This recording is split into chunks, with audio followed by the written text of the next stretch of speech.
مرحوم أبوكر محمد شيخ نوراني وحوها نين أضيئة شيخ علماء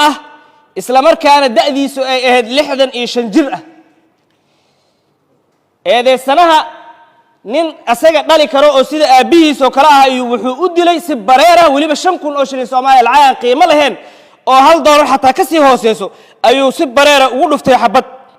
مرحوم أبوكر محمد شيخ نوراني وحاو كوباحي قعانتا دبل دولده هوسا قاسم دعالة عبدي tobankii bishan January sanadan 2023 waxa uu soo ku doodayaa qaasim inaysan kaska ahayn waa ku maana ma hay'adahay walaalkay si wax u rabtaa iraade marba banana ka tagay afar maalmood oo kale waa ka tagayaan laakiin tan hadeerta 5000 isi ana waxa wax la iga rawa ana ma lihi waa marna afan ku marna waa soo boodana kan waa fadhi markii hore waa soo booday haduu soo bood inta iga qabtay labadeena waa isreergeynay qoriga marka garkiisa inta ugu jiray labadan is xarbeen qoriga xabada ka dhacay maragadii goobjooga ahaa iyo kuwii u horeeyay ee yimid dhacdada kadib waxay qirayaan in ku talagal loo dilay marxuumka oo gurigiisa hortiisa ku iibsan jiray chokatro meesha waxa ka dhacay goobjooga ahaa meeshaan waa taagnaay ciyaal xafadan ahay ninkan oo lacagta anaka ku siiyeen dadka jidka maraan ay dhahayaan anaka ku siiyeen lacagta iska dhaaf ninkan faraaq qaad wadiyo ninkan haday dan wax kasta ana baro afaariga baxo ilaa dadka dhan waa wada buri ninkan si bareer harantii ugu luftay xabadna oo ka dawgami intay ka gashay intay ka soo baxday cadaalad dikadili inta la cadaalad ka dalbanayna anaga alaabta oo yar oo ku misleeda ya sidii toonaha kale buskudka camal ya ishe malabka yar waxyaalaha adiga $2 $1 nus dollar oo la gado baaraha kiiska ayaa cadeeyay in eedeysanaha uu marxuum Abriimo u dilay baad shakhsi ah waxaana kala duwanaa tusmada boonada iyo baadii uu ka rabay boonada 10,000 baa ku qoran ganacsigan ma aha ganacsi laga ogaa oo diiwaan gashan ma ahaynba daatis waa 5,000 waxaan dhihi karnaa waxay ahayd wax isaga gooni u ah qofku rabana uu ka qaado qofku baalkana uu ka qaado marxuumkana wax sharci ku ah aysan ba ahaynba awalba oo laga wada qaadi jiray dhamaan qof walba oo uu arko haday laba shukulaataa meel ku gadayso inuu ka qaadayo maxamed khaliif iyo axmed cabdallah xeerlilaaliye xigeenada guud ee ciidamada qalabka sida ayaa maxkamadda ka codsaday inay go'aamiso xukun lagaga baaqsan karo suurad xumeynta ciidamada qalabka sida marxuum Abriimo wuxuu ahaa nin muwaadin Soomaaliyeed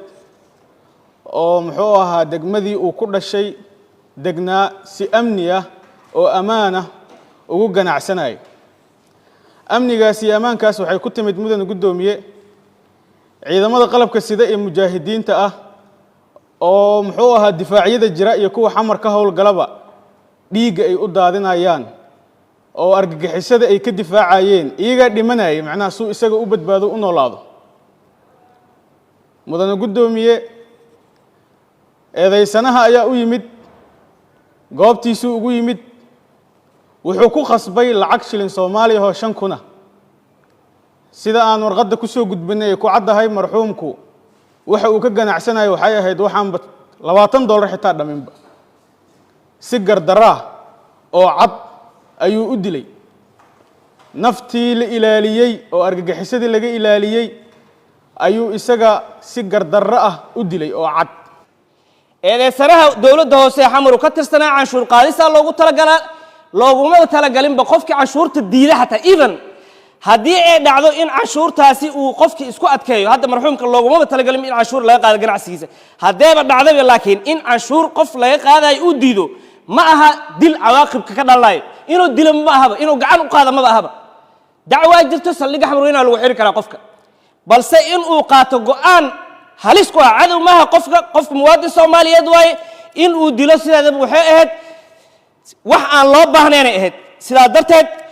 wadana gudoomiye qaasim ducaale cabdi muwaadin Soomaaliyeed oo iska shaqeysanayo ilmihiisa u xamaalanayo oo si bareer xamrooyna ugu dilay maalin cad duhur ah 7 saac oo duhurnimo dilay sidaa darteed wadana gudoomiye eedeysanaha waa in uu dhadhamiyaa dilkii uu u geystay marxuumka eedeysanaha ma istaahilo in uu ciidamada qalabka sida ka sii mid ahaado waliba ma istaahilo in uu sii noolaado الإقرار سيد الأدلة أنا معناها ما دام إذا سنة بقرتي إنه دين بيجاسي جستي أنا ببيني كرو mudane gudoomiye garsoore maxkamadda sharafta leh maadaama eedeysanuhu qiraal yahay maxkamadda sharafta leh waxaan ka codsanayaa inay u fiiriso sifaalaha dembiga fudud ee maxkamadduna waa mahadsantahay maba la isaga kacan ee shuuro ay u baxeen garsoorka kadib waxay maxkamaddu xukun ka soo saartay kiiska marxuum abuukar maxamed sheekh nuuraani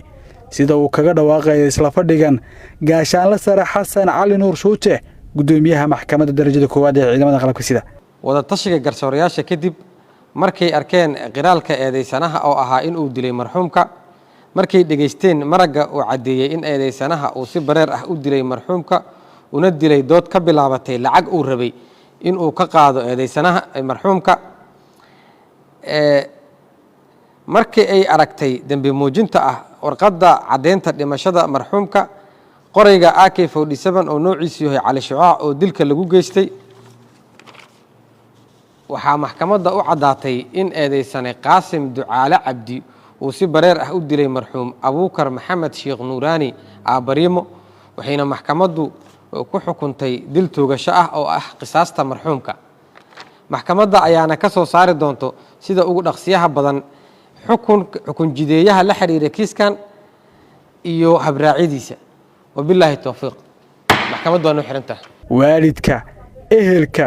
wakiilada dhaqanka iyo siyaasadda marxuum nuuraani ayaa fadhigan goobjoog ka ahaa waxayna bogaadiyeen kaalinta degdega ah ee maxkamadda ciidamada iyo dhaqangalka hadalka madaxweynaha jamhuuriyadda federaalka xasan sheekh maxamuud ee ahaa mudan marinta qof kasta ee dil u geysta muwaadin aan waxba galabsan waa markii igu horreysay horta annagoo ah nabadoon banaadiri aan ka soo qayb galo xukun maxkamadeed oo dil quseeya aad iyo aad ayaan ugu faraxsanahay waxaana aaminsanahay inay maxkamaddu tahay mid cadaalad ku salaysan kadib waxaa ii soo baxday cadaalad in maxkamaddu si cadaalad leh ee kiiskan u gashay marxuumkaasi inuusan dhiiggiisa ku bixin meel cidlaa waxaan aad ugu faraxsanahay go'aankii madaxweynaha oo ahaa in qof muwaadina si bareera qof kale u dilo ama askari ha ahaado ama qof aalad dad wax ku dilayso magaaladan ama dalka Soomaaliya u geysto qof in loo qisaasayo marka waan ku faraxsanahay go'aankii madaxweynaha in uu ka fulo maanta cadaaladda horteeda in kiiskaasi uu meel nooga xirmo inay soo dedejiso ninkaas dilkiisa ee annaguna indhaheena aan ku aragno meeshii uu ninkaasi dilkiisa uu ka dhicay hadduu ilaa yiraahdo waxaan kaloo aad iyo aad ugu mahadcelinaa kelmaddii oo ka soo yeertay madaxweynaha doraad si macnaha ummadda Soomaaliyeed oo dhan ku wada qancaan uu u hadlayna aad aan ugu mahadcelinaa gudoomiyaha maxkamadda xeer ilaalinta bahda saxaafadda iyo dhammaan mas-uuliyiinta maxkamadda oo dhanne waxaan ka codsanaa insha Allah sidaan sharafta leh haddii ay baasha ku sii socoto dowladnimadana saxee noqonaya ninkii nin dilo in la dilo taasaana annaga oo dhan ku wada qanacsannahay shareecada islaamkana ay qabtaa cabduqaadir ciise warbaahinta qaranka muqdisho